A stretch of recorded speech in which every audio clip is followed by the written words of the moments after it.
Hello all, welcome to LTX classes. ఇప్పుడు మన LTX classes app అనేది డౌన్లోడ్ చేసుకోవడానికి మీకు అవైలబుల్గా యాపిల్ ఐ స్టోర్లో, గూగుల్ ప్లే స్టోర్లో అవైలబుల్గా ఉందన్నమాట. సో ఇప్పుడు మేము కింద కామెంట్ బాక్స్లో లింక్ అనేది ప్రొవైడ్ చేస్తాను, దాని నుండి మీరు డౌన్లోడ్ అనేది చేసుకోవచ్చు.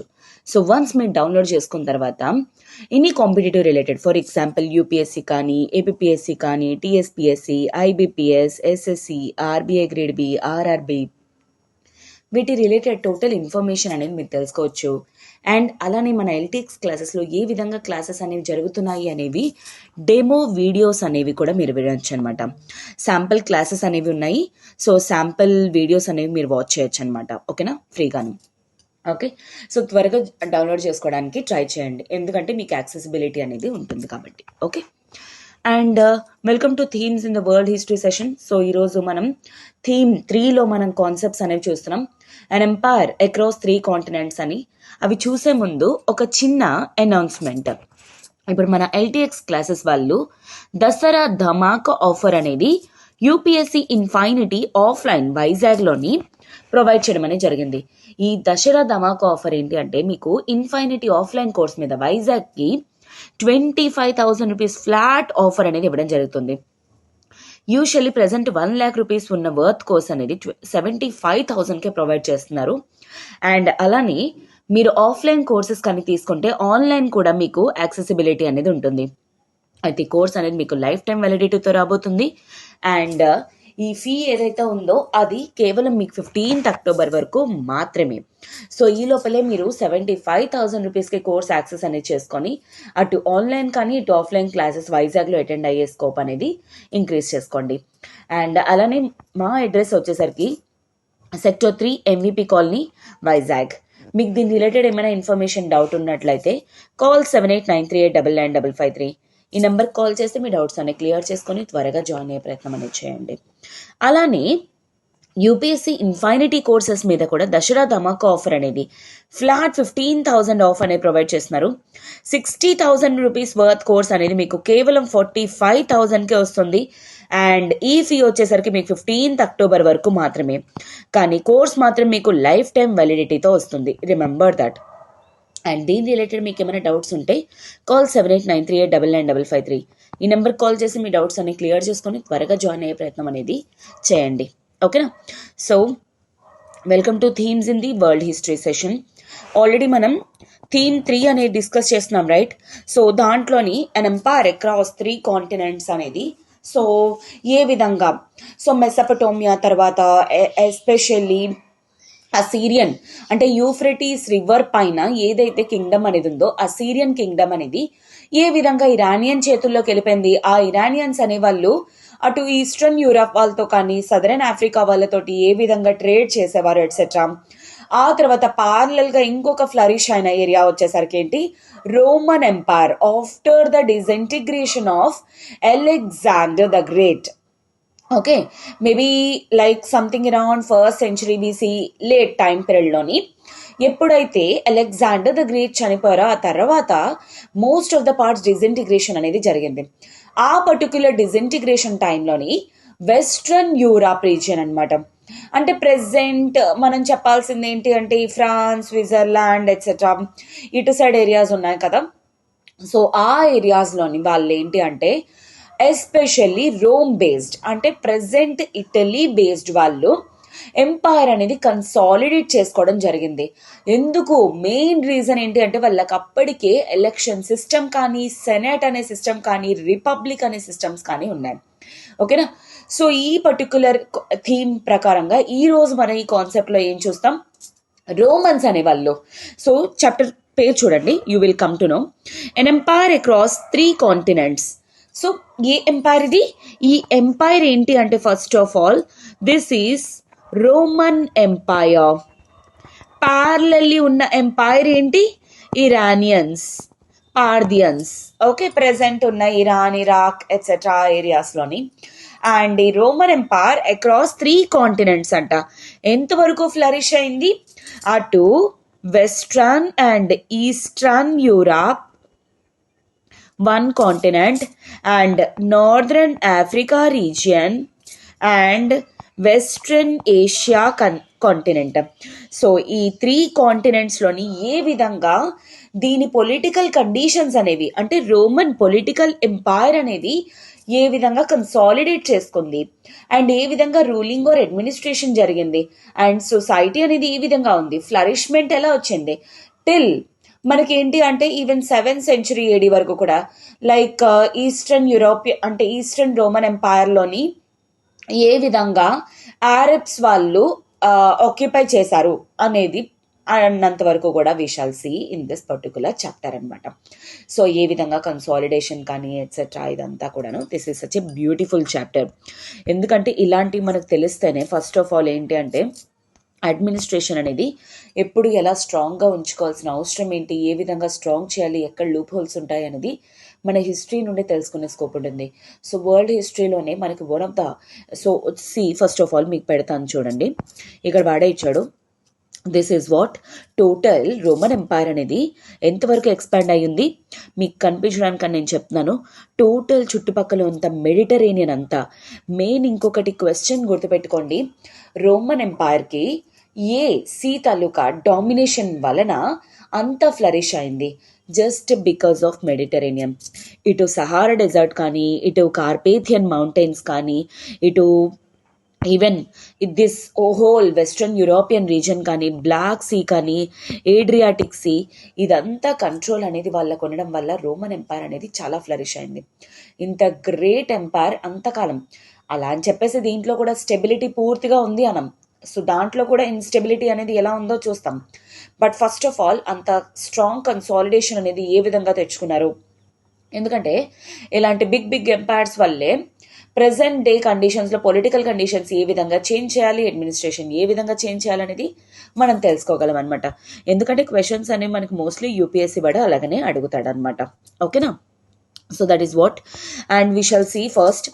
ఈ రోమన్ ఎంపైర్ వచ్చేసరికి మనకి ఏంటి అంటే it is such a vast territory. ఇప్పుడే మీకు నేను చూపించడం అనేది జరిగింది. సో ఆల్మోస్ట్ యూరప్ని కవర్ చేస్తూ అండ్ అలానే ఫర్టైల్ క్రెసెంట్ అనమాట. క్రెసెంట్ ఏంటి ఈ పర్టికులర్ రీజన్, అటు యూరప్, ఇటు ఆఫ్రికా, ఇటు western Asia. So this is what crescent formation అనమాట. అండ్ ఈ విధంగా ఫర్టైల్, ఎందుకంటే ఇదంతా కూడా టోటల్ అటు యూఫ్రటిస్ రివర్తో కానీ, ఇటు మెడిటరేనియన్ సీ వల్ల కానీ, ఇటు డాన్యూబే రివర్ వల్ల, ఇటు నైల్ రివర్ వల్ల మొత్తం అన్ని చోట్ల కూడా ఫర్టైలిటీ అనేది ఉందన్నమాట. సో అగ్రికల్చర్ ఫ్లరిష్మెంట్కి. And at the same time ఇంకొకటి ఏంటి అంటే ఈ పర్టికులర్ చాప్టర్లోని వీళ్ళు ఏ విధంగా ఎంపైర్ ఆర్గనైజింగ్ అనేది చేశారు అనేది వి షల్ సీ. అండ్ దీనివల్ల ఏంటి అంటే పీపుల్ అనేవాళ్ళు కానీ, సోషల్ గ్రూప్స్ కానీ ఏ విధంగా సెగ్రిగేట్ అయ్యి ఉండేవి అనేది కూడా చూస్తాం. అండ్ అలానే ఈ పర్టికులర్ రోమన్ ఎంపైర్లోని ఏ విధంగా లోకల్ కల్చర్స్ అనేవి ఫ్లరిష్ అయ్యాయి, local languages. Even though Roman ఎంపైర్లోని గ్రీక్ అండ్ లాటిన్ అనేది మెయిన్ లాంగ్వేజ్ అయినా సరే, ఈవెన్ దో లైక్ మిగతా పార్ట్స్లోని అంటే ఎవరైనా వాళ్ళు ఏదైనా లాంగ్వేజెస్ మాట్లాడుకోవాలి అంటే ఆ ఇండివిజువల్ లాంగ్వేజెస్ అనేవి కూడా ఫ్లరిష్ అవుతుంటాయి. సిమిలర్లీ ఫర్ ఎగ్జాంపుల్ ఇండియాలోని ఇప్పుడు మనం పార్లమెంట్లో కానీ ఎనీ డాక్యుమెంట్స్ కానీ హిందీలోని, ఇంగ్లీష్లోని వెళ్తూ ఉంటాయి. But at the same time మనం ఇప్పుడు తెలుగులో డిస్కస్ చేసుకుంటున్నాం, అలాగే తమిళనాడులో తమిళ్ డిస్కస్ చేసుకుంటారు, కేరళలో మలయాళం, అలాగా లోకల్ లాంగ్వేజెస్ అనేవి చాలా ఫ్లరిష్ అయ్యాయి అనమాట, ఎస్పెషల్లీ రోమన్ ఎంపైర్లో. సో దట్ షోస్ దట్ పీపుల్కి వాళ్ళ ఆటోనమీ అనేది ఉండింది లాంగ్వేజెస్ నేర్చుకోవడంలో కానీ, ఫాలో అవ్వడంలో కానీ. And even we shall see that women had a stronger legal position అనమాట than they do in many countries today. Present ఉన్న చాలా కంట్రీస్లో విమెన్కి ఉన్న లీగల్ పొజిషన్ కంట అప్పుడు రోమన్ ఎంపైర్లో విమెన్కి ఉన్న లీగల్ పొజిషన్ అనేది చాలా స్ట్రాంగ్గా ఉండిందంట. అండ్ అలానే బట్ ఆల్సో ఎకానమీ అనేది కూడాను స్లేవ్ లేబర్ మీద అండ్ ఫ్రీడమ్ అనేది ఉండేది కాదు చాలా మందికి ఎట్సెట్రా. దీనివల్ల చాలా వరకు కూడా 5th century నుండి ఎంపైర్ అనేది ఎస్పెషల్లీ వెస్ట్రన్ సైడ్లోని ఎంపైర్ అనేది డిజింటిగ్రేషన్ అనేది స్టార్ట్ అయిందనమాట. ఓకే, తర్వాత అఫ్ కోర్స్ ఈస్టర్న్ హాఫ్లో మాత్రం బాగానే ఉండింది. బట్ తర్వాత later caliphate, this కాన్స్టాంటినోపల్ caliphate Arab తాలూకా వచ్చిందనమాట. సో అప్పుడు వాళ్ళు స్ట్రాంగ్ అని చేసుకోవడం అనేది జరిగింది. ఓకేనా? So here in this particular paragraph the author is talking about Romans తాలూకా హిస్టోరియన్స్ అనేవి. అంటే మీకు డౌట్ వచ్చి ఉంటుంది, మేడం ఇంత ఎగ్జాక్ట్గా వాళ్ళ ఎంపైర్ గురించి కానీ వాళ్ళ సొసైటీ విమెన్కి అంత లీగల్ పొజిషన్ ఉందని మీరు ఏ పర్టికులర్ బేసిస్ పైన చెప్తున్నారు? Because on the basis of this particular lines అనమాట. ఏంటి అంటే ఈ యొక్క పర్టికులర్ పారాగ్రాఫ్లో మీకు క్లియర్గా ఇచ్చాడు దట్ రోమన్ ఎంపైర్స్ని అంటే ఏ విధంగా హిస్టారియన్స్ అనేవాళ్ళు ఆర్కియాలజిస్ట్ హిస్టరీ రీకన్స్ట్రక్షన్ ఏ విధంగా చేశారంటే, సో 3 మెయిన్ సోర్సెస్ అనేవి ఉన్నాయన్నమాట. అవేంటి? ఒకటి టెక్స్, అంటే వాళ్ళు అప్పట్లో రాసిన టెక్స్ అనమాట. సో దిస్ ఈజ్ పెపరేనియన్స్ అనమాట. అంటే ఇప్పుడు పేపర్ ఎలా అయితే ఉండేదో అప్పుడు పెపీరియా ఉండేది. సో దాని మీద వాళ్ళు అన్ని రాసేవాళ్ళు. అలానే డాక్యుమెంట్స్ అండ్ అలానే మెటీరియల్ రిమైన్స్, చాలా వరకు కూడా ఎక్స్కవేషన్స్లోని వాళ్ళు యూసెస్ చేసిన ఐటమ్స్ కానీ స్టోన్ ఇన్స్క్రిప్షన్స్ కానీ వీటన్నిటి బేసిస్ కూడా మన ఏంటి అంటే హిస్టరీని రీకన్స్ట్రక్ట్ చేయడం అనేది జరుగుతుందన్నమాట.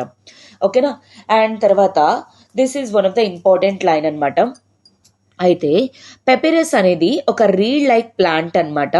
సో ఈజిప్ట్లోని నైల్ రివర్ దగ్గర ఎక్కువగా ఇది దొరుకుతూ ఉండేది. అయితే ప్రజెంట్ మనం పేపర్ అనేది ఈ పెపేరియా నుండి మనం తీసుకోవడం అనేది జరిగిందనమాట. సో ఈ రైటింగ్ అనేది వీళ్ళు దీని మీద ఎక్కువ చేసేవాళ్ళు అనమాట, ఎవ్రీడే యూసేజ్కి కానీ ఎట్సెట్రా. ఎందుకంటే మనకు థౌజండ్స్ ఆఫ్ అకౌంట్స్ కానీ లెటర్స్ కానీ ఎట్సెట్రా ఇవన్నీ కూడా కనబడడం జరిగింది. అయితే ఎవరైతే ఈ స్కాలర్స్ ఉంటారో వీటి మీద వాళ్ళనే పెపిరాలజిస్ట్ అని కూడా అంటారనమాట.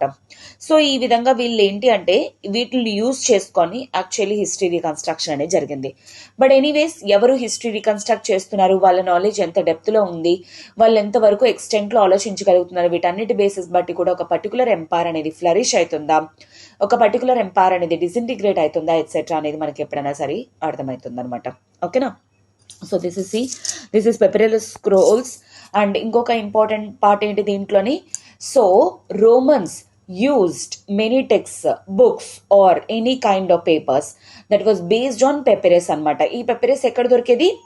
ఈజిప్ట్ నైల్ వ్యాలీ దగ్గర అనమాట. ఇది మాత్రం గుర్తుంచుకోవడానికి ట్రై చేయండి. This is such an important question. Okay. And so actually ఈ పర్టికులర్ టైం పీరియడ్లోని 2 పవర్ఫుల్ ఎంపైర్స్ అనేవి వరల్డ్లో ఉండేవన్నమాట. దాంట్లోనే వచ్చేసరికి Europe, North Africa and middle ఈస్ట్లోకి వచ్చేసరికి so and especially 1st century AD నుండి 7th century వరకు కూడా ఇవి కంటిన్యూ అవ్వడం జరిగింది. ఆ తర్వాత లేట్ అయింది. ఈ 2 ఎంపైర్స్ ఎవరెవరు? ఒకటి రోమ్, ఇంకొకటి ఇరానియన్. చెప్పాను ఫ్లరిష్ అంటే బోత్ ప్యారలల్గా ఉన్న ఎంపైర్స్ అనేది నేను చెప్పాను, రిమెంబర్ దట్. ఓకే. అయితే రోమన్స్ ఇంకా ఇరానియన్స్ అనేవాళ్ళు యాక్చువల్లీ దేవర్ రైవల్స్ అనమాట. ఎందుకోసం? వాళ్ళ అంటే మనకి హిస్టరీ పరంగా మనకు తెలుస్తుంది ఏంటంటే వాళ్ళు తాలూకా రిసోర్సెస్ కోసం కానీ మిలిటరీ స్ట్రెంగ్తన్ చేసుకోవడానికి కానీ ఎట్సెట్రా వీళ్ళు ఏంటంటే ఇరానియన్స్ ఇంకా రోమన్స్ అనేవాళ్ళు రైవల్రీ అనమాట, ఎనిమీస్ కింద ఉండేవాళ్ళు అనమాట. అండ్ తర్వాత చాలా వరకు కూడా వాళ్ళిద్దరూ ఫైట్ చేసుకునే ఎవిడెన్సెస్ అనేవి కూడా మనకు ఉన్నాయి. అండ్ జస్ట్ వీళ్ళిద్దరికి మధ్య ఒక నారో ల్యాండ్ ఏంటి అంటే that is Euphrates river. So ఇంకొక ఇంపార్టెంట్ పాయింట్ ఏంటి? Which river or which narrow line that segregates or divides అటు వెస్ట్లోని ఉన్న రోమన్ ఎంపైర్ కానీ ఇటు ఈస్ట్లో ఉన్న ఇరానియన్ ఎంపైర్ కానీ. That is nothing but your ఈ యూఫ్రటీస్ రివర్, ప్రెసెంట్ డేలో ఉన్న ఇరాన్ రీజియన్లో ఉన్న Euphrates river, Mesopotamia. Okay. So in this chapter you shall be going to see, మన రోమన్ ఎంపైర్ గురించి ఎక్కువ చదువుకుంటాం కంపారిటివ్లీ ఇరానియన్ ఎంపైర్ కంట అనమాట. బట్ ఎనీవేస్ వీళ్ళ తాలూకా రైవల్ ఇరాన్ గురించి కాబట్టి ఇరాన్ గురించి కూడా కొన్ని మెన్షనింగ్స్ ఆర్ డిస్క్రిప్షన్స్ అనేవి మనకు ఉంటాయి. ఓకే.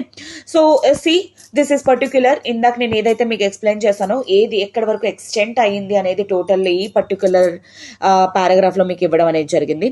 టోటల్ ఎంతవరకు మెడిటరేనియన్ రీజియన్ కానీ కాస్పియన్ రీజియన్ కానీ or otherwise black sea, Adriatic sea, ఈ సౌత్లో ఉన్న Sahara desert, north, east, west, సౌత్లోని ఏ విధంగా రోమన్ ఎంపైర్ అనేది ఎక్స్టెన్షన్స్తో ఉంటుంది. ఇంత లార్జ్ ఎంపైర్ని ఒక సింగిల్ రూలర్ కన్సాలిడేట్ చేశాడు, సింగిల్ రూలర్ రూల్ చేసేవాడు అంటే అర్థం చేసుకోండి how much powerful he is అనేది. ఓకేనా? అండ్ ఎస్ నెక్స్ట్ వచ్చేసరికి మీకు ఏంటి అంటే the vast stretch of territory Roman Empire, Iran controlled the whole area of the south of Caspian Sea అనమాట అండ్ అరేబియన్ డిజర్ట్ వరకు కూడాను అండ్ ఈవెన్ ఇండియా పక్కన ఉన్న ఆఫ్ఘనిస్తాన్ వరకు కూడా వీళ్ళు రూల్ చేసేవాళ్ళు అనమాట. సో అయితే ఈ టూ సూపర్ పవర్స్ని ఇన్ఫ్యాక్ట్ తాచి అని కూడా అంటారనమాట. అంటే అర్థం ఏంటి, యూజువల్లీ ఈస్టర్న్ వాళ్ళు ఏంటి అంటే వెస్టర్న్ ఎంపైర్స్ని స్ట్రాంగ్గా చూసి వాళ్ళు చైనా, ప్రెసెంట్ డే చైనా ఎంత పెద్ద ఉందో అలా రిఫర్ చేస్తూ ఉండేవాళ్ళు అనమాట. అందుకే తాచి అనేవాళ్ళు. So again this is a point. తాచి అంటే ఎవరెవరు, వెస్ట్లో ఉన్న రోమన్ ఎంపైర్ కానీ ఇరానియన్ ఎంపైర్ కానీ, these two are such a vast empires అనమాట. ఓకేనా. అండ్ అయితే ఇప్పుడు రోమన్ ఎంపైర్ అనేది ఎర్లీ ఎంపైర్ ఏ విధంగా ఉండేది అంటే పొలిటికల్ కండిషన్స్ అంటే ఇప్పుడు చూడండి, ఫర్ ఎగ్జాంపుల్ ఇండియా తాలూకా కండిషన్ ప్రెసెంట్ ఎలా ఉంది. India is a country, okay. Borders అనేవి ఉంది. నార్త్ జమ్మూ అండ్ కాశ్మీర్, సౌత్లోకి వచ్చేసరికి మనకి ఈ కేరళ, తమిళనాడు పాయింట్ ఎట్సెట్రా, వెస్ట్లో గుజరాత్, ఈస్ట్లో అరుణాచల్ ప్రదేశ్, అట్లా అట్లా ఏ విధంగా మనం బార్డర్స్ అనేవి చెప్తాము. అండ్ తర్వాత స్టేట్స్ కింద డివైడ్ అయింది. సెంటర్ స్టేట్ ఉంది, అండ్ స్టేట్లో స్టేట్ గవర్నమెంట్స్ ఉంటాయి, లోకల్ గవర్నమెంట్స్ ఉంటాయి, ఎట్సెట్రా అలా చెప్తాము. ఇంత పెద్ద ఎంపైర్ అనేది ఉండేది కాబట్టి వాళ్ళు రూలింగ్ అనేది ఏ విధంగా చేసేవాళ్ళు అనేది ఈ పర్టికులర్ టాపిక్లోనే మనం నేర్చుకుంటాం అనమాట. ఓకే. సో అయితే దీన్ని స్టడీ చేయడానికి మనకి రోమన్ ఎంపైర్ని హిస్టారియన్స్ అనేవాళ్ళు 2 phases కింద సెగ్రిగేట్ చేయడం అనేది జరిగింది. ఒకటి ఏంటి ఎర్లీ ఫేజ్, అండ్ ఇంకొకటి ఏంటి లేట్ ఫేజ్ కింద డివైడ్ చేయడం అనేది జరిగిందనమాట. అయితే ఈ ఎర్లీ అండ్ లేట్ ఫేజ్కి గల మెయిన్, సో ఎర్లీ ఎప్పుడు స్టార్ట్ అయింది, early 1st century BCE to almost 3rd AD, okay. And తర్వాత లేట్ ఎప్పటి నుండి 3rd నుండి 7th century AD వరకు కూడా, ఓకే.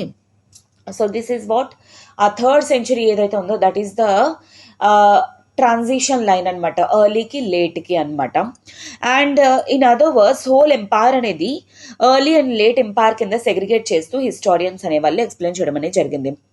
అయితే నెక్స్ట్ వచ్చేసరికి మనకి ఏంటి అంటే టూ ఈ రోమ్ అండ్ ఇరాన్ ఎంపైర్స్ అని అనుకున్నాం కదా. వీళ్ళ ఇద్దరికి మధ్య మెయిన్ డిఫరెన్స్ ఏంటి అంటే రోమన్ ఎంపైర్ వచ్చేసరికి కల్చరలీ మోర్ డైవర్స్ అనమాట ఇరాన్తో కంపేర్ చేస్తే. అండ్ పార్థియన్స్ కానీ లేటర్ ససానియన్స్ కానీ డైనాసిటీస్ అవన్నీ కూడా ఇరాన్ని రూల్ చేసిన డిఫరెంట్ రూలర్స్ అయితే వీళ్ళని కంట్రోల్ చేశారు.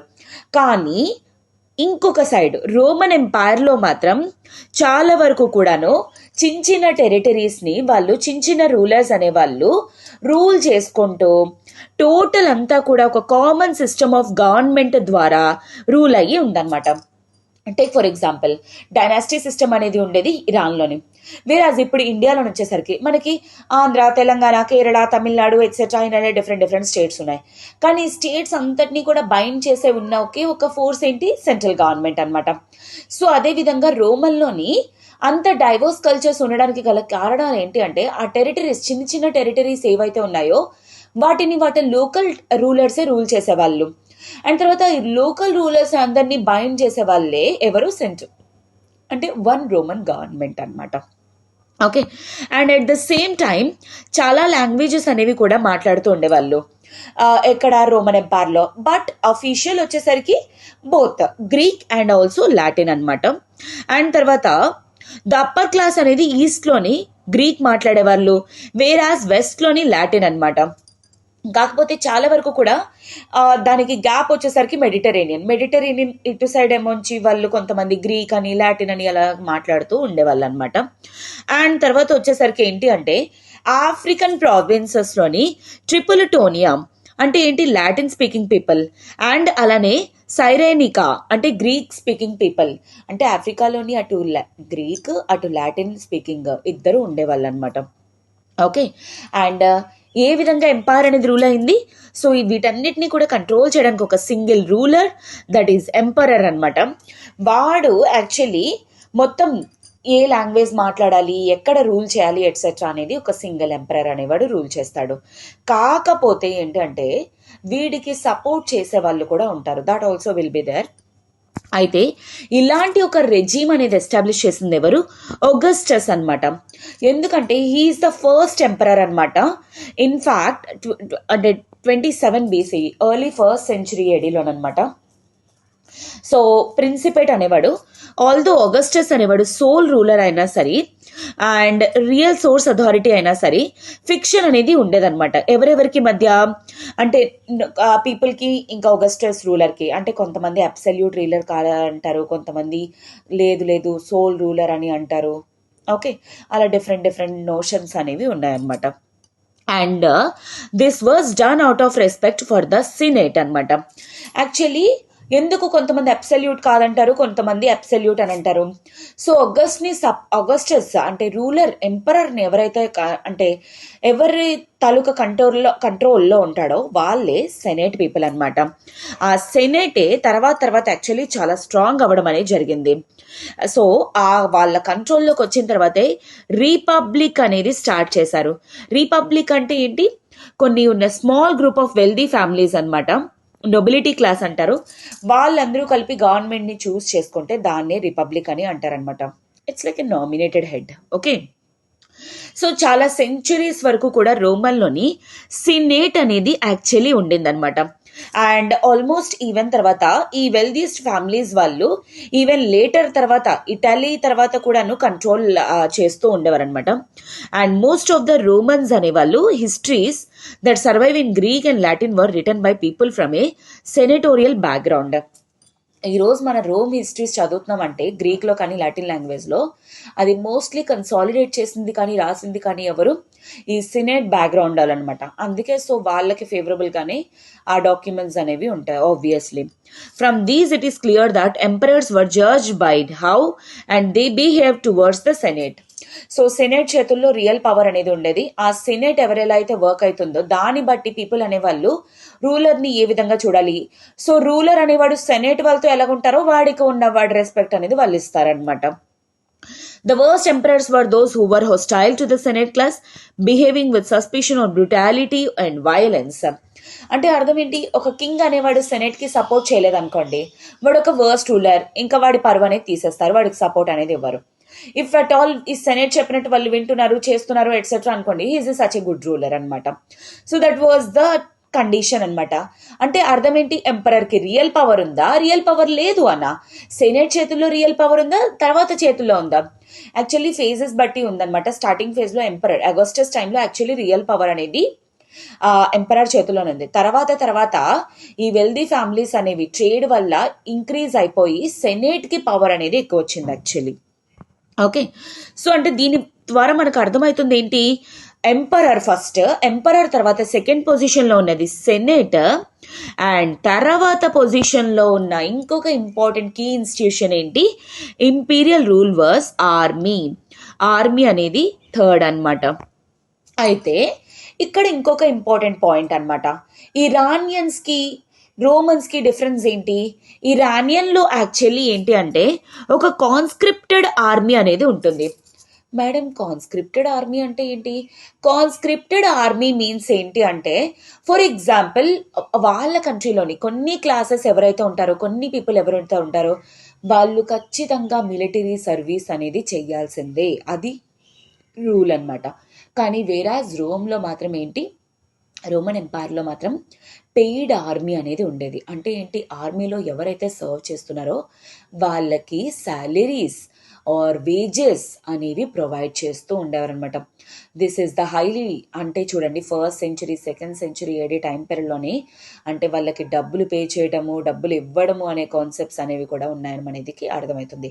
వేరాజ్ ఇరాన్లో మాత్రం ఇట్ ఈస్ మ్యాండేటరీ అనమాట, కొంతమంది సెక్షన్స్ ఆఫ్ ద పీపుల్కి ఖచ్చితంగా మిలిటరీలో సర్వ్ చేయాలి అనేది అనమాట. ఓకేనా. And so the army was, రోమన్లోని ఎంత ఆర్గనైజ్డ్ అంటే బై 4th century ఎండింగ్ వరకు కూడా 6 lakh ఆర్మీని మెయింటైన్ చేస్తూ ఉండేవాళ్ళనమాట. అండ్ అర్థమవుతుందా, సో ఎంపరర్ అనేవాడు ఆటోమేటిక్గా వీళ్ళ తాలూకు కంట్రోల్ ఉంటే ఎంపరర్ స్ట్రాంగ్ అనే చెప్పుకోవచ్చు. ఎవరికైనా సరే అటాక్ చేయడానికైనా వెళ్ళడానికైనా సరే భయం వేసేంత ఆర్మీ అనేది మెయింటైన్ చేస్తూ ఉండేవాళ్ళు అనమాట. బట్ దీంట్లో కూడా కొన్ని కండిషన్స్ ఉన్నాయి. బికాజ్ రోమన్స్లో యాక్చువల్లీ పెయిడ్ ఆర్మీ అనేది ఉండడం వల్ల ఫ్రీక్వెంట్లీ ఆ ఆర్మీ వాళ్ళకి అంటే రూలర్స్కి వీళ్ళకి మధ్య గొడవలు అనమాట. ఎందుకంటే because of wages and service conditions. అయితే కొన్నిసార్లు ఈ యాజిటేషన్స్ అనేవి ఎక్కడి వరకు, మ్యూటినీస్ వరకు వెళ్ళిపోయావన్నమాట. అంటే చూసారా, మన 1857లోని ఏ విధంగా సిపాయి మ్యూటినీ అని చూస్తాం బ్రిటిషర్స్కి అగెయిన్స్ట్గా, అలా రూలర్స్కి అగెయిన్స్ట్గా వీళ్ళు కూడా మిలిటరీ వాళ్ళు చేసేవాళ్ళు అనమాట. అండ్ ఇఫ్ అట్ ఆల్ ఆ సోల్జర్స్ కానీ ఏ ఎంపరర్నైనా సరే ఎవరినైనా పడేశారా అంటే అగైన్ మళ్ళా తర్వాత రోమన్ ఎంపైర్ అనేది, ఆర్మీ అనేది మళ్ళాను సెనేట్ చేతుల్లో వర్క్ చేస్తుండేవి. ఎంపరర్ ఉన్నాడా, ఎంపరర్ వర్క్ చేతుల్లో, ఎంపరర్ని వాళ్ళు పడేసారా సెనేట్ వర్క్లో ఉండాలి. ఎందుకంటే అంత పెద్ద ఆర్మీ ఎవరు కంట్రోల్ చేస్తారు, సింగిల్ పర్సన్ వాళ్ళు, ఎంపరర్ కంట్రోల్ చేయాలి. ఎంపరర్నే పడేశారు, సో సెనేట్ చేతుల్లో వర్క్ అయ్యి ఉండేది. అండ్ అగైన్ ఈ యొక్క పర్టికులర్ థింగ్ అనేది హిస్టోరియన్స్ చేతుల్లో కూడా ఉంటుందన్నమాట. వాళ్ళు ఏ విధంగా రాశారు, ఏ విధంగా దాన్ని హైలైట్ చేశారు అనే దాని బేసిస్ బట్టి కూడా మన అండర్స్టాండింగ్ కెపాసిటీ అనేది కూడా ఉంటుందన్నమాట. అండ్ ఆల్వేస్ మనకున్న ఎవిడెన్సెస్ ఏంటి అంటే సెనేట్కి ఎప్పుడు కూడా ఆర్మీ అంటే నచ్చదు అండ్ ఆల్సో భయం కూడా అనమాట. ఎందుకంటే ఆర్మీ వాళ్ళు ఒక్కోసారి ఒక్కోలా బిహేవ్ చేస్తూ ఉండేవాళ్ళు. ఒక్కోసారి మాట వింటారు, ఒక్కోసారి మాట వినరు. వాళ్ళ తాలూకా క్లాస్ అనేది చాలా పెద్దది ఉండడం వల్ల సెనేట్ ఎప్పుడు కూడా అంత వాళ్ళ విషయాల్లోకి దూలే వాళ్ళు కాదనమాట. ఓకేనా. అండ్ చాలా వరకు కూడాను సెనేట్కి చాలా ట్యాక్సెస్ అనే అంటే ట్యాక్సెస్ అనేవి కలెక్ట్ చేయాల్సిన అవసరం వచ్చేది. 6 lakhs మంది ప్రజలు ఉన్నారంటే ఆలోచించండి, అంతమంది ఆర్మీ ఉన్నారంటే వాళ్ళకి శాలరీస్ అవి పే చేయాలంటే ఎక్కడి నుండి ఇస్తారు వీళ్ళు, సెనేట్ వాళ్ళు. కామన్ పీపుల్ నుండి ట్యాక్సెస్ అనేవి పే చేసి వీళ్ళకి ఇచ్చేవాళ్ళు. అందుకే మోస్ట్లీ సెనేట్కి ఎప్పుడు కూడాను ఆర్మీ అంటే భయము, ఇంకా వాళ్ళకి నచ్చదు కూడాను. సో దీని ప్రకారంగా మనకు అర్థమవుతుంది ఏంటి అంటే emperor, aristocracy and the army were the 3 main players in the political history of the empire. Roman ఎంపైర్లో which 3 forces play crucial role? Senate, the republic, the emperor and third one but not the least the army. ఈ 3 institutions అనేవి actually వీళ్ళ ఎంపైర్ని consolidate చేయడంలో కానీ, డిసింటిగ్రేషన్లో కానీ, అడ్మినిస్ట్రేషన్లో కానీ అది strong ఉండాలా, వీక్ అవ్వాలా అని డిసైడ్ చేసే 3 forces ఏంటి? Emperor, senate and the army అనమాట. So that is the most important thing you need to remember that. Okay. అయితే చాలా వరకు కూడాను 1st century 3rd century AD వరకు కూడాను ఆర్మీ అనేది స్టేబుల్గా ఉండేది, రూలింగ్ అనేది కూడా స్టేబుల్గా ఉండేది, ఎక్సెప్ట్ 1 particular కండిషన్లోని. కానీ చాలా క్లియర్గా, చాలా పర్టికులర్ కామన్గా ఉన్న టైం ఏంటి అంటే, మనకి చాలా స్టేబుల్గా ఉండే టైం ఏంటి అంటే టైబీరియస్ టైంలో అనమాట. సో ఈ టైబీరియస్ పర్టికులర్ టైంలో ఆగస్టస్ తాలూకా కొడుకు, అంటే పెళ్లి చేసుకొని పుట్టిన కొడుకు కాకపోయినా అడాప్టెడ్ సన్ అనమాట, ఈ యొక్క పర్టికులర్ టైం పీరియడ్లోనే యాక్చువల్లీ చాలా వరకు కూడా ఎంపైర్ అనేది కంట్రోల్లో ఉంది. ఆగస్టస్తో పోల్చుకుంటే ఆగస్టస్ కంటే పీస్ఫుల్గా ఉంది టైబీరియస్ పర్టికులర్ టైం పీరియడ్లో. ఓకే. బట్ తర్వాత ట్రాజన్ అనేవాడు వచ్చాడు, వీళ్ళ హెయిర్ అనమాట. ఎవరు? టైబీరియస్ తాలూకా హెయిర్. ఆ పర్టికులర్ టైం పీరియడ్లోని యాక్చువల్లీ ఎక్కువ మ్యూటినీస్ అనేవి కానీ, రివోల్ట్స్ కానీ జరుగుతుండేవి. ఎందుకంటే one of the greatest concept Trojan వచ్చేసరికి ఏంటి అంటే ఎంపైర్ని ఫ్లరిష్ చేయాలి, ఇంకా ఎక్స్టెంట్లోకి తీసుకెళ్ళాలి. అండ్ ఇన్ఫాక్ట్ అతని కోరిక ఏంటి అంటే Trajan's dream conquest of India. Even India వరకు కూడా తన ఎంపైర్ని ఎక్స్టెండ్ చేయాలి, ఈవెన్ ఇండియాని కూడా ఆక్యుపై చేయాలి అనేది తన డ్రీమ్ అనమాట. సో అందుకే ఆ పర్టికులర్ టైం పీరియడ్లోని చాలా వరకు కూడా సోల్జర్స్ మీద కానీ, ఆర్మీ మీద కానీ చాలా ఫోర్స్ అనేది పడుతూ ఉండేది. So that is what clearly mentioned in this particular concept or box. Okay. So next వచ్చేసరికి మనకి ఏంటి అంటే రోమన్ తాలూకా మెయిన్ ఇంపార్టెంట్ క్యారెక్టరిస్టిక్ ఏంటి అంటే, సో వాళ్ళు dependent kingdoms and provincial territories అనేవి ఉండేవి. సో చాలా వరకు కూడా టెరిటరీస్ అనేవి, ప్రావిన్సెస్ అనేవి ఉండేవి. లోకల్ రూలర్స్ అనేవి వాళ్ళు రూల్ చేస్తూ ఉండేవాళ్ళు. 1 single గవర్నమెంట్ అనేది ఉండేది వీళ్ళందరినీ కూడా కంట్రోల్ చేయడానికి అనమాట. ఓకేనా. అండ్ తర్వాత వచ్చేసరికి ఏంటి అంటే ఈ కింగ్డమ్, దాంట్లో వన్ ఆఫ్ ద కింగ్డమ్ వచ్చేసరికి హెరోడ్స్ కింగ్డమ్ అనమాట. ఆల్మోస్ట్ హెరోడ్ కింగ్డమ్ వాళ్ళు 5.4 million డినారీ ఎర్న్ చేసేవాళ్ళు అనమాట. అంటే ప్రెసెంట్ టైంలోని 1,25,000 kgs ఆఫ్ గోల్డ్ అనమాట. ఓకే. అయితే దినారస్ అంటే ఏంటి? రోమన్ సిల్వర్ కాయిన్ అనమాట. 4.5 grams ప్యూర్ సిల్వరే ఉండేది దాంట్లోని. ఇన్ఫ్యాక్ట్ ఇటలీ కాకుండా మిగతాదంతా కూడా ప్రావిన్సెస్ ఉండేవన్నమాట. అండ్ ఇవన్నీ కూడా ఈ ప్రావిన్సెస్ అన్నీ కూడాను టాక్సేషన్తో నిండిపోయి ఉండేది. టాక్సెస్ అనేవి వెరీ కామన్, ఎందుకంటే ఇంత మిలిటరీని రూల్ చేయడానికి కానీ, ఇంత పెద్ద పెద్ద ఎంపైర్స్ బిల్డ్ చేయడానికి కానీ ఎట్సెట్రా వీళ్ళకి మోస్ట్లీ కావాల్సిన థింగ్స్ ఏంటి, డబ్బులు. అందుకే కామన్ పీపుల్ మీద వెరీ ఫ్రీక్వెంట్లీ ట్యాక్సెస్ అనేవి వేస్తూ ఉండేవారు. అవి హ్యూజ్ వరకు కూడా వెళ్తూ ఉండేవన్నమాట. And at its peak in the second century Roman empire అనేది అటు స్కాట్లాండ్ నుండి ఇటు అర్మేనియా, సహారా ఇన్ యూఫ్రటీస్, తర్వాత సమ్ టైమ్స్ బియాండ్ వరకు కూడా ఎక్స్టెండ్ అయింది.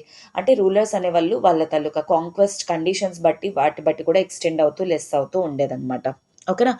And there was no government in the modern sense to help them to run things. You may well ask, how was it possible for the emperor?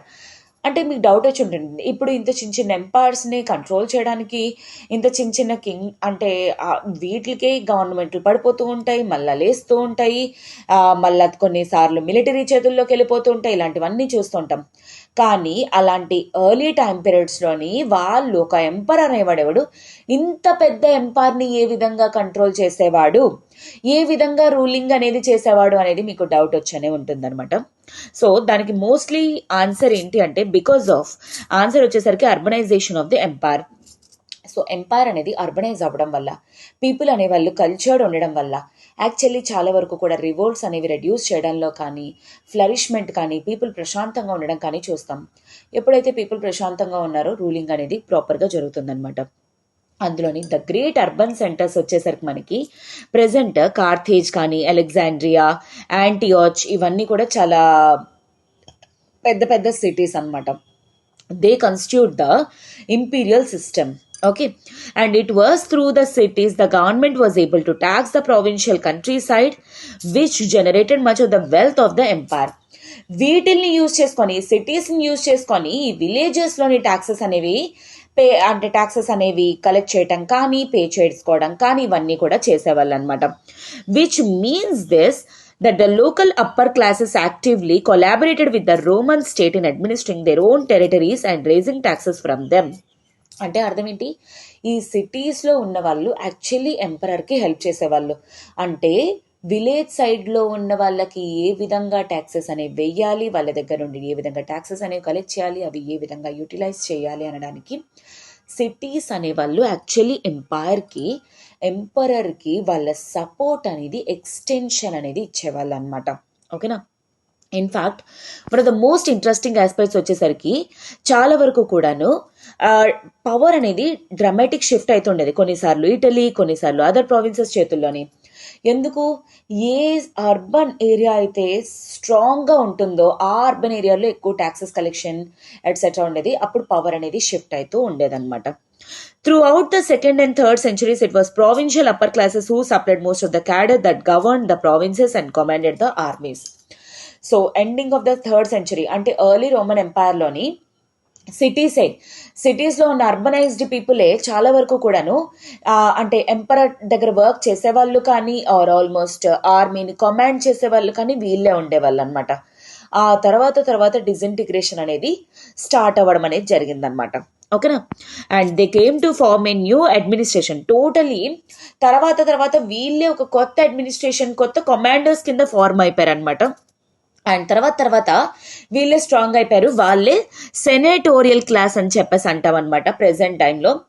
And ఇది almost గెలీనియస్ time పీరియడ్లో start అయిందనమాట ఈ senate అనేది strengthen అవ్వడం. And but గెలీనియస్ అనేవాడు ఈ సెనేట్ని అంత importance అనేవాడు ఇచ్చేవాడు కాదు. జస్ట్ ఆర్మీ పర్పస్ కానీ, ఎంపరర్ మెయింటైన్ చేయడంలో కానీ, కింగ్డమ్ రూలింగ్ అవ్వడంలో కానీ వాటి కోసం మాత్రమే సెనేట్ని యూజ్ చేసుకోవడం అనేది జరిగింది గెలీనియస్ అనమాట. బట్ తర్వాత లేటర్స్ సెనేట్ ఇంకా పవర్ఫుల్ అయిపోయి పవర్ అనేది వాళ్ళ చేతుల్లోకి వెళ్ళిపోవడం అనేది స్టార్ట్ అయింది. ఓకేనా. అండ్ సో టోటలీ మనం చెప్పాలి అంటే ఎర్లీ 3rd centuries వరకు కూడా army and administration were increasingly drawn from the provinces as citizenship spread to these regions and was no longer confined to Italy. ఎందుకు అంటే ఇటలీలోనే కాదు మిగతా ఏరియాస్లో కూడా సిటిజన్స్ అనేవాళ్ళు స్ప్రెడ్ అయి ఉండడం వల్ల పవర్ అనేది ఇటలీకి బియాండ్ కూడా స్ప్రెడ్ అవుతూ ఉండేది. కానీ మోస్ట్లీ ఎంపరర్ అనేవాడు వేలి మీద డిపెండ్ అయ్యే వాళ్ళు అర్బన్ ఏరియాస్ మీద, అండ్ దాని ప్రకారంగానే అడ్మినిస్ట్రేషన్ అనేది కూడా ఉండేది అనేది మనకు అర్థమవుతుంది అనమాట. ఓకేనా. అండ్ సో తర్వాత మనకు అర్థమవుతుంది ఏంటి, ఇటలీ నుండి పవర్ ఎప్పుడైతే షిఫ్ట్ అవ్వడం జరిగిందో ఇటలీ అనేది డిక్లైన్ అవ్వడం స్టార్ట్ అయిందనమాట, అటు both politically and also even economically. And తర్వాత కొన్ని న్యూ ఏరియాస్ అనేవి స్టార్ట్ అయ్యాయి. అవే ఏంటి, స్పెయిన్, ఆఫ్రికా అండ్ ఈస్ట్ రీజన్లోని. A city in the Roman sense was an urban center with its own magistrate, city council and a territory containing villages within its jurisdiction. So generally Roman ఎంపైర్లోని ఒక urban centre అంటే ఏంటి, వాళ్ళని rule చేసుకోవడానికి ఒక magistrate ఉంటాడు, and అలానే city council అనేది ఉంటుంది, అండ్ అలానే విలేజెస్తో కలిపి ఒక టెరిటరీ అనేది ఉంటుంది. అలానే ఇవన్నీ కూడాను మెజిస్ట్రేట్ కంట్రోల్లో ఉంటే దాన్ని ఒక urban centre or city centre అని చెప్పేసి అంటారనమాట. అండ్ ఒక సిటీ ఇంకో సిటీ అనే కాదు, చాలా వరకు కూడా ఇటలీకి బియాండ్ సిటీస్ అనేవి ఫ్లరిష్ అవ్వడం అనేది స్టార్ట్ అయిందనమాట. అండ్ కొన్నిసార్లు విలేజెస్ అనేవి సిటీస్ లాగా ట్రాన్స్ఫర్ అయ్యేవి, కొన్నిసార్లు సిటీస్ అనేవి విలేజెస్ లాగా కూడా అయిపోయేవి. ఎందుకంటే because of resources, trade, ruling, life conditions etcetera, వీటన్ని రూలర్ ఏ విధంగా స్ట్రాంగ్గా ఉన్నాడు వీటన్నిటిని బేస్ చేసుకొని కూడా యాక్చువల్లీ సిటీ అనేది విలేజ్ కింద మారుతుందా, విలేజ్ అనేది సిటీ కింద మారుతుందా అనేది కూడా ఉంటుందన్నమాట. అండ్ జనరలీ సిటీస్లో ఉండడానికి అందరూ ఎందుకు ప్రిఫర్ చేస్తారు అంటే, జనరలీ ఫుడ్ షార్టేజ్ టైం పీరియడ్లో కానీ ఫెమైన్స్ టైం పీరియడ్లో కానీ ఫుడ్ అనేది సిటీ సెంటర్స్లోనే ఎక్కువగా అవైలబిలిటీ అనేది ఉంటుందన్నమాట. అందుకోసమే చాలా వరకు కూడా అందరూ లైఫ్ సిటీలోనే ఉండాలి అని చెప్పేసి ఎక్స్పెక్ట్ చేస్తూ ఉండేవారు అనమాట. ఓకేనా.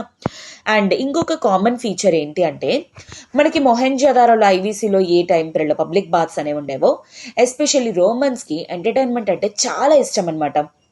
అందుకే వీళ్ళు పబ్లిక్ బాత్స్ అవి కన్స్ట్రక్ట్ చేసుకోవడం కానీ ఆర్ అర్బన్ లైఫ్ని ఎక్కువగా ఎంజాయ్ చేసేవారు. కానీ ఇలాంటివి ఇరానియన్స్లో మనం చూడమన్నమాట. ఎందుకంటే యాక్చువల్లీ ఇరాన్లోని, ఎందుకంటే especially that is a dessert reason, వాళ్ళు వాటర్కి చాలా హై ప్రెషియస్ ఇంపార్టెన్స్ అనేది ఇస్తారు. సో వాటర్ని అలా కలుషితం చేయడం వల్ల కానీ ఆర్ పొల్యూట్ చేయడం వల్ల కానీ వీళ్ళకి పాపం అది ఉంటుంది ఎట్సెట్రా అనే ఫీలింగ్స్ అనేవి వాళ్ళు ఉండేవి. అండ్ వాటర్ని చాలా ఎఫిషియెంట్గా యూజ్ చేసుకునే వాళ్ళు అనమాట. బట్ కంపారిటివ్లీ రోమన్స్ మాత్రం అలా కాదు, they use to enjoy lot అనమాట. ఈవెన్ మనకు ఒక మెన్షనింగ్ కూడా ఉంది, స్పెక్టాక్యులా అనేది ఉందన్నమాట. ఆ స్పెక్టాక్యులా అంటే ప్రజెంట్ మనకి సర్కస్ షోస్ అని, టీవీ షోస్ అని ఎలా రన్ అవుతున్నాయో అలాగా షోస్ అనేవి కూడా ఉండేవి పెద్ద పెద్ద హాల్స్లో అనమాట. ప్రజలు అనే వాళ్ళు ఎంజాయ్ చేసేవాళ్ళు, ఎంటర్టైన్మెంట్ అంటే చాలా ఇష్టం అనేది మాత్రం మనకు అర్థమవుతుంది రోమన్స్ వాళ్ళు especially. Okay, this is what Romans తాలూకా ఎర్లీ ఎంపైర్ అనమాట. This is what we shall be going to see today, and tomorrow we shall see the other parts and ఏ విధంగా వీళ్ళు ఎక్స్టెండ్ అయ్యారు, లేట్ సెంచురీలో ఎలా ఉంది, తర్వాత వీళ్ళు ఎలా రోమన్స్ అనేది డిసింటిగ్రేట్ అయిపోయారు ఎట్సెట్రా, అదంతా కూడా tomorrow we shall see. But before session అనేది క్లోజ్ చేసే ముందు ఒక చిన్న అనౌన్స్మెంట్. ఇప్పుడు మన ఎల్టీఎక్స్ క్లాసెస్ వాళ్ళు దసరా ధమాకా కాంబో ఆఫర్ అనేది 10+10=15 అంటే కాంబో ఆఫర్ అనేది ఇస్తున్నారు. యాక్చువల్లీ ఈ కాంబోలోని మీకు ఎన్సీఆర్టీ ఫౌండేషన్ కోర్స్ కానీ, సీసాట్ కానీ, current affairs, prelims test series, mains answer writing ఇవన్నీ కూడా ఉంటాయి. అయితే ఇదంతా కూడా మీకు కేవలం 15,000 రూపాయలకే వస్తుంది. అయితే ఈ కోర్స్ అంటే వ్యాలిడిటీ అనేది మీకు లైఫ్ టైం వ్యాలిడిటీ, బట్ ఈ ఫీ అనేది మాత్రం మీకు అక్టోబర్ వరకు మాత్రమే, 15th అక్టోబర్ వరకు మాత్రమే. ఆ తర్వాత ఫీ అనేది రివైజ్ అయిపోతుంది. Okay, so this is it for today students. And మీరు గుర్తుపెట్టుకోండి, ఇయర్ ఎస్పెషల్లీ మెయిన్స్ క్వశ్చన్స్ కానీ మీరు చూసినట్లయితే, వరల్డ్ హిస్టరీ కానీ క్వశ్చన్స్ కానీ మీరు చూసినట్లయితే ఎన్సీఆర్టీ తాలూకా బేసిక్ నాలెడ్జ్ లేనిదే మీరు ఆన్సర్స్ ఏవి కూడా రాయలేరనమాట. సో అందుకే ఎన్సీఆర్టీస్ అనేవి చాలా క్రూషియల్ రోల్ ప్లే చేస్తాయి. So please be attentive when classes are going on. And అలానే ఎన్సీఆర్టీస్ని బేసిక్స్ని మీరు స్ట్రాంగ్ విత్హోల్డ్ చేసుకోవడానికి ట్రై చేయండి. వాటి మీద టోటల్ గ్రిప్ అనేది మీకు వచ్చేలా ట్రై చేసుకుంటే అప్పుడు ప్రిలిమ్స్లోనైనా మెయిన్స్లోనైనా సరే యూ కెన్ లిటరలీ డామినేట్ అనమాట. Okay, so that is what I can say. This is it for today students. Have a good day. And మీకు ఒకవేళ ఈ వీడియో కానీ నచ్చినట్లయితే, మీకు హెల్ప్ఫుల్ అనిపిస్తున్నట్లయితే, please do like, share and subscribe to LTX classes channel. Have a good day students. All the very best for your preparation and take care.